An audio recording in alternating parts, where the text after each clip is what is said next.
Hello everybody and welcome back to another episode on X4. If you've been following my other videos, you should be at the stage we are now with a little bit of money in our pocket and wondering what to do next. Well, today we're going to be covering trading, which will earn you more money, which will unlock more things for you and start to get you on a bit of a path to hopefully growing what you're doing. Docking permission granted. Right, so what do we do and how do we do it? Well, first things first, you want to get yourself to your map. You want to find yourself a wharf, which we know there's one in Argon. Remember, this will work for any of your game starts. You just have to find the wharf in the area.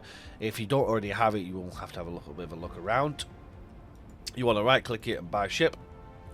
Then we want to go for the smaller ship because we don't have much in the way of credits, and I think it's Callisto Vanguard at minimum preset 168,000. So what I am going to do, and as I mentioned in the previous episode, is I'm going to just chuck in some satellites. There you go. Can we get 10 in? No, we can't. We can get 5. Oh no, just get 4 in. Not much in the way of satellites, but it'll help us. So we'll add that to the shopping cart and we'll confirm the order. Now that should build. Yep, there you go. It's building straight away. It's got all the resources. If it doesn't, it may take a little bit longer, but once you put in the order, it will requisition the resources and hopefully get them delivered and you get your ship done. What it'll also do is you notice we can now actually see the station because we have an entity in that station, and when it releases, it will start looking around the area there as well, which will come in handy for us. It should actually show us the trade offers now in that as well. No, it doesn't yet because we can't see what's in it. However, that ship is nearly built, so we're starting to get. Oh, actually, that's why, because we got graphene on. There you go. We can't actually see it. Sorry, I apologise. I forgot I still had the graphene on from the previous time. Now we've got our second ship. This ship, however, is different to the one we've currently got because this one has a captain. It's going to be a low-level captain because we haven't spent much money in the terms of crew, and the likelihood of having a higher-level captain is very slim. And we can see it's less than our combined skill is over 1 star, so that's not too bad, but it's not going to be able to do too much at this moment in time.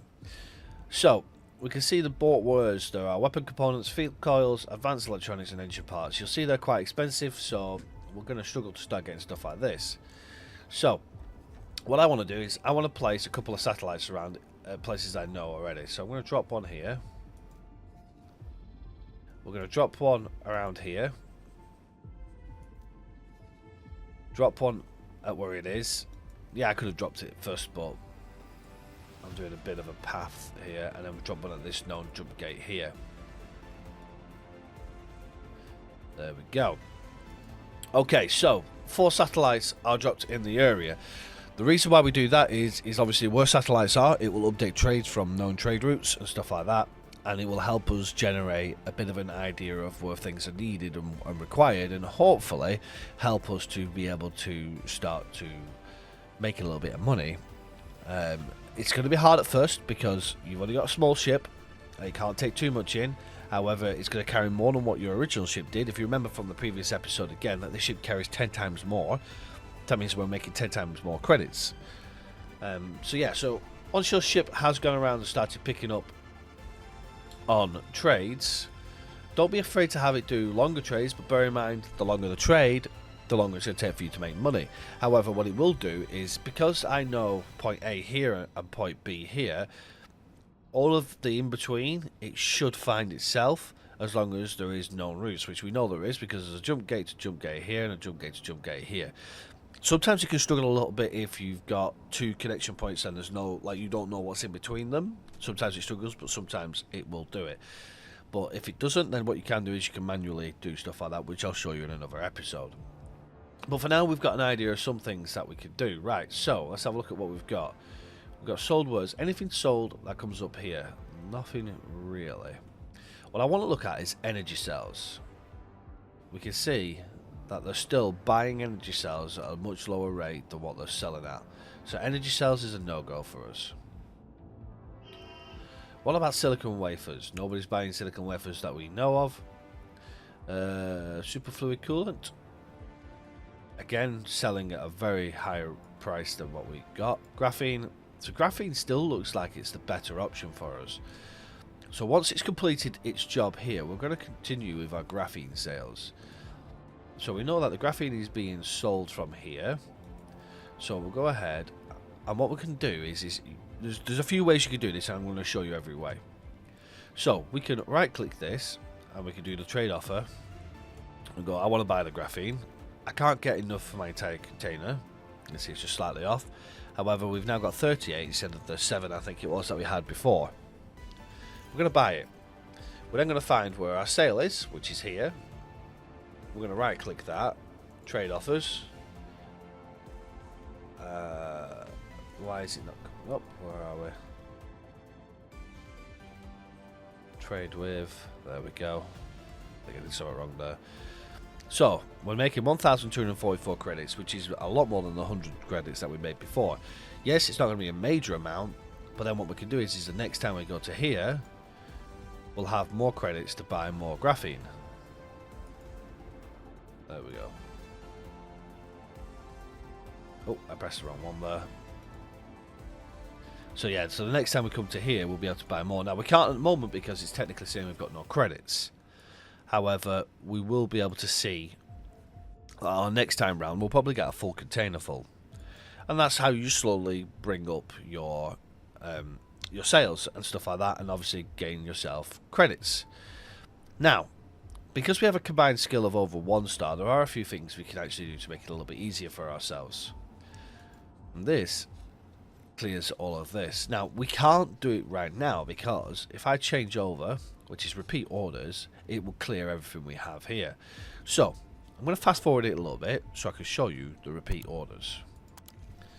Okay, welcome back, and as you can see, our trader has now completed its trade and is now on hold position default behavior.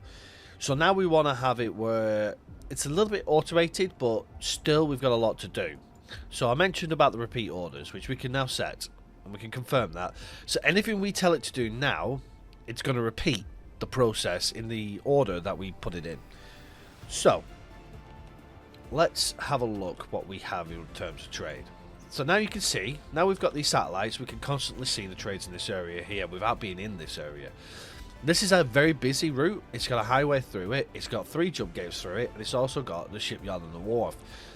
So we want to actually have a scout around that area a little bit more later down the line. And if we zoom all the way out, we can now see we've got a little bit more option. So the best thing to do is well, we know it's being bought stuff, so weapon components. So we know we can buy weapon components at 330 and we can sell them at 402. So that's good profit there. So let's go ahead with that. So 330, so we want to zoom in until we get to the weapon component factory. We then want to right click and buy from. We now get this little trade instruction window here. Reserve cargo space. This also reserves a fixed amount of cargo space for each word that is bought as part of the trade loop. Please be aware that turning it off can result in words accumulating on the ship if they cannot be sold again, potentially leading to other trades in the loop being blocked. What that means is it will, if you don't reserve the cargo space, it will put other things in there if it's in the loop. And if it can't sell it, then it won't pick up the next trade because it's requested to pick up the next trade. So we'll leave it as is. We know we want to buy weapon components. We want to buy up to the maximum, which is 51. Now, what price are we willing to buy? Well, if you look, we're on 330, so that's just going up to 362. So I'm going to buy at the maximum price, 399. We're then going to go ahead and sell them. It looks like it's being bought from, it is, from the wharf. So then we go to sell to. I'll do the same thing again. Weapon components. Quantity to keep 0. And minimum price 399. Now that's what that's going to do is as soon as that drops down to 399, it's going to stop the whole trade. So we're going to have to drop it down to about 380. Now what that means is it's not going to make any profit. So that's a bad trade to do. So let's just cut it back down again. Let's see if we can get. So it's on 363. So I'm going to cancel the buy order and the execute trade. And I'm going to go buy from maximum. sorry, weapon components, maximum price, 370. So for us to make a profit, we need to sell to and have a minimum price of 371.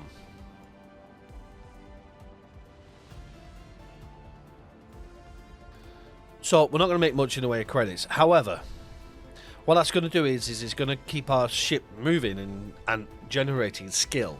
Skill takes a long time to build up, and there are certain things that we can do that we can speed up that process, which I'll cover in another episode. Right now it's just about trades. So that's basically it's going to do it itself. It's going to go away and it's going to do a couple of trades itself. However, you're going to have to still monitor that because these prices are going to fluctuate. So you want to keep an eye out, making sure that the prices aren't fluctuating. Now, if it stops trading, it's going to have a little orange marker on it, which you'll see at some stage. That means there's a problem with the trade. I mean, somewhere it's either not selling enough or it's too expensive to buy. One way or the other, it means it skipped one of these parts of the loop. Which means then you're going to have to look at something else, which is not a problem because you can go, right, well, hold on a second, what else have we got? Scanning arrays. Have we got any scanning arrays? Nobody's selling them. Advanced electronics. Nobody's selling them. Turret components. Nobody's selling them. What about silicon wafers? Oh, yeah. Okay, so we could do silicon wafers. We could buy them at 180 and sell them at 240. Advanced composites. Buy them at 506 and sell them at 566. Quantum tubes. Nothing there. And superfluid coolant. Not a profit in there. Bear in mind, we've only got 3 sections here. So what you can now do in your ship is you can come out of that. You can undock yourself. And we can go around scouting the area. Well, hold on a second. Let's have a check out. We got a super highway here.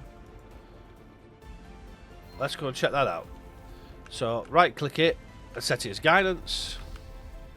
Oh, we have a criminal popping out here. Short range transporter A. Oh, and it's just dropped a couple of bits for us as well. There we go. Won't say no to that.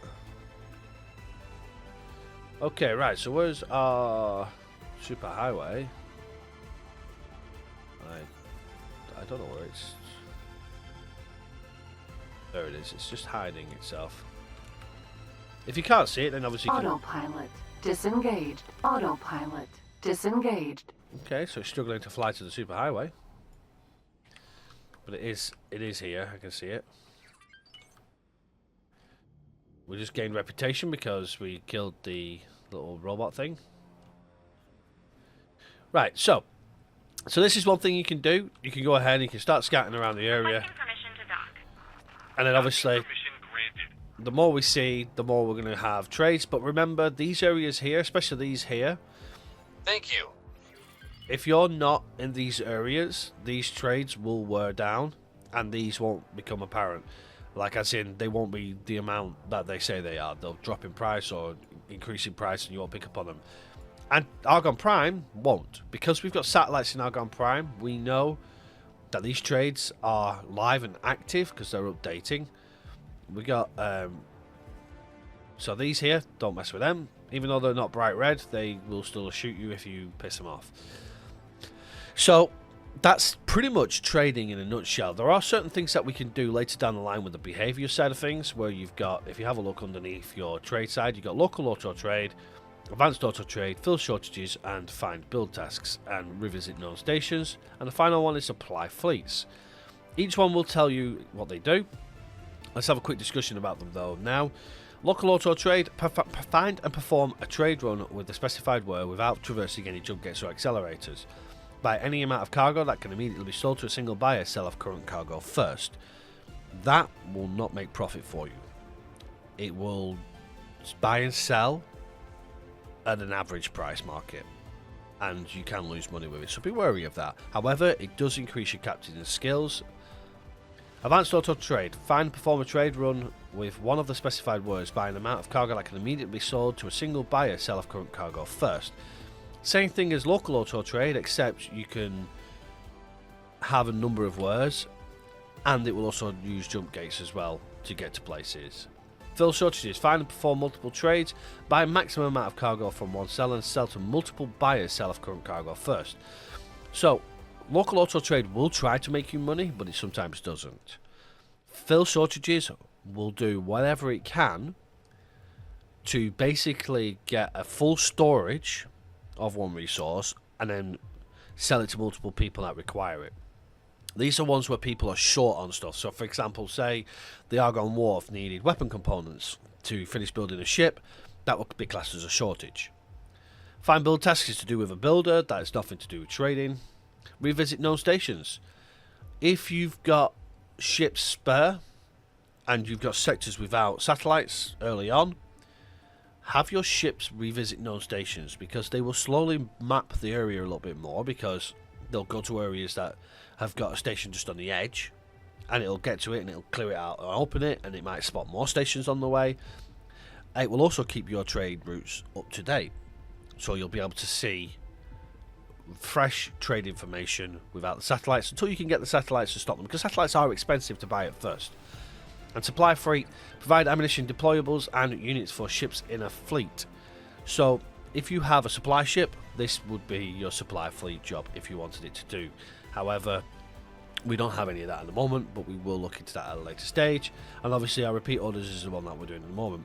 I tend not to do local auto trade unless I'm in an area that has a lot of high level trade. I will wait until we have advanced auto trade and do that. Hopefully that's given a little bit of an insight into trade. It is quite a minefield to begin with, and there's a lot more you can do with it later down the line. Right now we're short on resources, we're short on ships, we're short on a lot of things, so just bear that in mind. However, that's trade in a nutshell. If you've got any questions or comments about trading, there is another way of trading, which is using stations, but this is very basics, so don't worry about stations at the moment. We will cover stations later down in the line. And, you know, if you've got any questions or comments about them, please feel free to ask them. We do have other guides on stations if you need to have a look into that if you're at that stage. However, right now, concentrate on this and you'll get yourself having a nice little bit of a cash flow sooner than you know. As you can see, we're now up to 9,000 credits due from trades rather than the 7,000 we started with. We're going to crash into an asteroid. My avoidance collision thing didn't really do well there, did it? So yeah, so that's trade in a nutshell. If you've got any questions, comments, or anything like that, or if you just want to get in touch with us about anything, then please feel free to leave a comment in the comment section below. Join our Discord if you want to get more in-depth information on X4. We've got plenty of people who play it in there. Otherwise, hit that thumbs up to let me know you've enjoyed this video. And if you want to see more on X4, then consider subscribing to my channel and hitting that bell notification to be notified when I put more videos up. Until next time, everybody, take care for now, and I shall see you all on the next one. Bye-bye for now.